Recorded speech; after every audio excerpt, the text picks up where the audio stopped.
कृष्ण शंकर प्रसन्नोत्तम सदा मंचस्थ सौ पूज्य चरणों में हमारा प्रणाम। सम्मुख उपस्थ वाला कुटुंबीजनों में हमारा प्रणाम।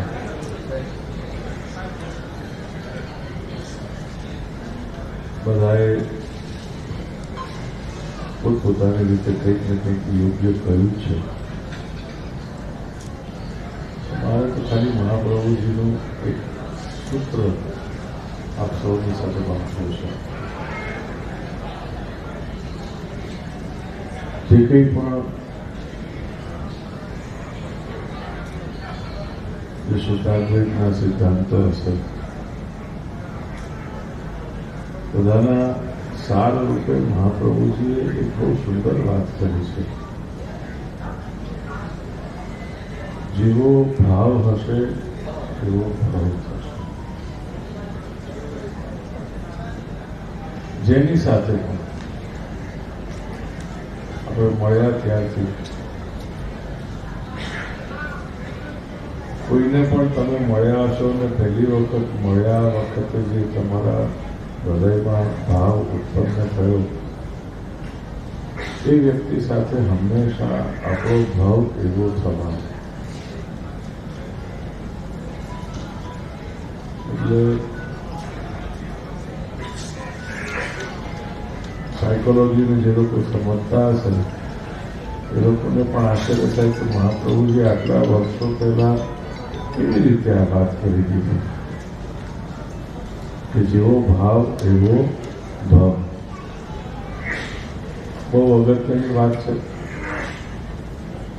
બસ આમાં જ આપણે આપણા પરિણામો ભોગવીએ છીએ અને જગતમાં બધું જ હોવા છતાં પણ ગમે તેટલું શાસ્ત્રનું જ્ઞાન હોય કે સંપત્તિ હોય કે સત્તા હોય કે ગમે તેટલું મોટું પદ હોય નાનું મોટું પણ જો આપણે માર ખાતા હોઈએ તો એક જ વસ્તુને લીધે અને એ છે આપણા હૃદયનો ભાવ। જેમ ભગવાને દ્રૌપદીને લઈ જઈને કહ્યું કે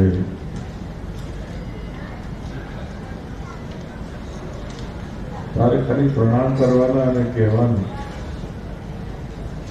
દાદા હું આપની કુલ વધુ છું। ભગવાન તો સર્વ સમર્થ છે એટલે કંઈ વિશેષ કહેવાય નહીં આપણાથી। એમણે પાંડવોને માટે જે એમનો શ્રેષ્ઠ ભાવ હતો શુદ્ધ ભાવ હતો એનું ફળ દ્રૌપદી થકી પાંડવોને અપાવ્યું દાદા ભીષ્મના આશીર્વાદ। આચાર્ય ચરણ એટલા જ માટે કહે છે કે શુદ્ધ ભાવ પ્રભુ સ્થાપ્યો નચાતુર્યમ પ્રયોજક।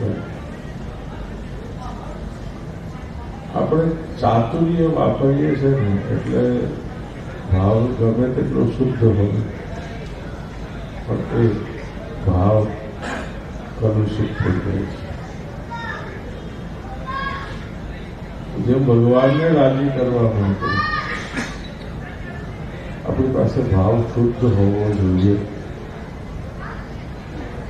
એવી રીતે આ જગતને પણ જો બ્રહ્મના ભાવથી જોવામાં આવે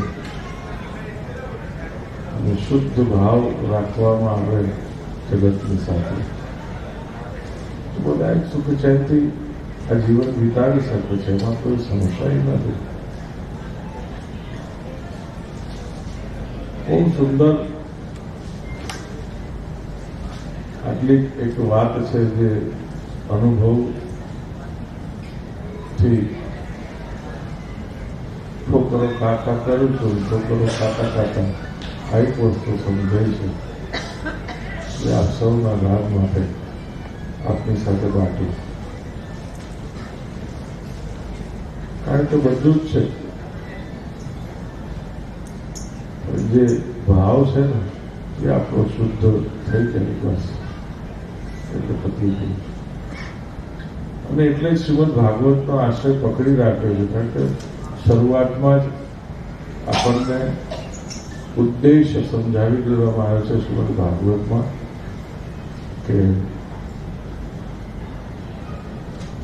એતસ્માદ પરમ કિંચિત મનઃશુદ્ધ્યૈ વિદ્યતે. આનાથી વધીને ચિત્ત શુદ્ધિનો ઉપાય બીજો કોઈ નથી. જો શ્રીમદ ભાગવતનો આશ્રય કર્યો અને આપણું ચિત્ત શુદ્ધ ન થયું, ભાવ શુદ્ધ ન થયો, તો પછી ગ્રંથમાં તકલીફ નથી, એ ભગવાનમાં તકલીફ નથી, આપણામાં તકલીફ છે. આપણા આશ્રયમાં ક્યાંક કોઈક મલિનતા બેસી ગઈ છે અને એને લીધે બધું મલિન થઈ જાય છે.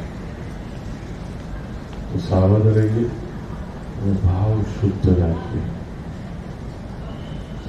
આમ સાવદેશીમાં કહીએ તો આનંદ ખોરી છે ને એટલે બધું ખોરું થઈ ગયું. દૂધ મેળવો ત્યારે તમને ખબર છે માતાઓને કે દૂધ કેટલું ચોખ્ખું જોઈએ ને એમાં શું કેટલું ભેળવાય કે ન ભેળવાય. એમ દાનત પણ એવી જ વસ્તુ છે વાલા કુટુંબી.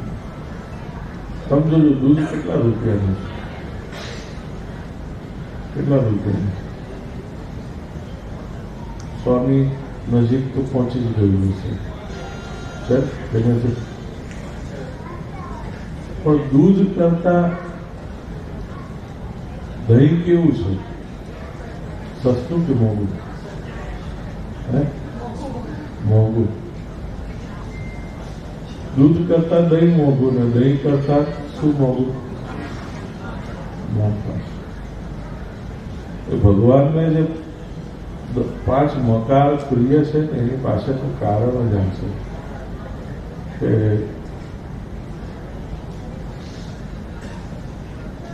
દૂધમાંથી દહીં બને છે તો પોતાની શુદ્ધતાના કારણે એ દહીં થવા છતાં પણ પોતાનો વર્ણ નથી છોડતું, મતલબ શુદ્ધ ભાવ છોડતું નથી, એટલે એ વધુ કિંમતી થાય છે. જેમ જેમ આપણું સ્ટેટસ વધે એમ આપણે કિંમતી થવા જોઈએ. આપણા વર્ણ મૂલ્યો આપણા જીવનમાં, એથિક્સ, મોરાલિટી અને આ બધું જેમ જેમ વધે એમ આપણી કિંમત વધે જ. ના વધે એમાં કોઈ શંકા નથી. કિંમત અવશ્ય વધે. બસ દૂધે જેમ પોતાનો વર્ણ જાળવી રાખ્યો એમ આપણે આપણો ભાવ શુદ્ધ જાળવી રાખીએ તો આપણી કિંમત વધવાની છે. એ વિશ્વાસ હોવો જોઈએ ને વિશ્વાસ રાખીશું એમાં જ આપણું ભલું છે. અને આખા જગતને સુધારવા તો આપણે નથી જઈ શકવાના, પણ એમાં એક બિંદુ પણ જો ખાલી આપણું આટલું શુદ્ધ ભાવનું ભળી ગયું, જેમ દૂધ ગમે તેટલું હોય પણ એક ટીપું દહીં પડે અને એ શુદ્ધ થઈ જાય છે, એના જેવું બાકીનું થઈ જાય છે, એમ આગળ પણ આપણું બધું પરિણામ બદલી શકે.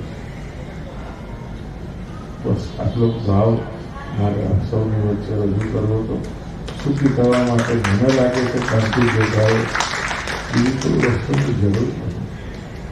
શુદ્ધ ભાવ પ્રભવ સ્થાપ્યો ન ચાતુર્ય પ્રયોજન. ત્યાં ચતુરાઈનું પ્રયોજન કરવાની જરૂર નથી. બહુ સરસ મહાપ્રભુજીએ મને એમ થાય આટલા વર્ષો પહેલા ક્યાં સાયકોલોજી ભણવા ગયા હશે મહાપ્રભુ, અને આપણને આટલા વર્ષો પહેલા આટલી કિંમતી વાત આટલી સરળ રીતે આપી દીધી. કદાચ સરળ રીતે આપી દીધી એટલે જ આપણને કિંમત નથી, અને એટલે જ આપણા જીવનમાં દંભ, આડંબર અને બીજી બધી વસ્તુઓ વધતી જાય છે. પણ આ શુદ્ધતા જે દિવસે આવી ગઈ, ભાવ ચોખ્ખો બની ગયો, દાનત ચોખ્ખી બની ગઈ, ત્યારે આખા જીવનમાં બધાના જીવનમાં આનંદ આપોઆપ પ્રવર્તશે, એમાં કોઈ સંદેહ નથી. એવી દરેકના જીવનમાં ભાવ શુદ્ધ બને એ જ સાથે વિરમું છું. ભલે હું મોડો આવ્યો છતાં મારા વડીલોએ મારી પર ઉદારતા દાખવી અને આશીર્વાદ રાખ્યા એ બદલ હું મારા વડીલોનો આભાર માનું છું અને સર્વને નમન કરું છું.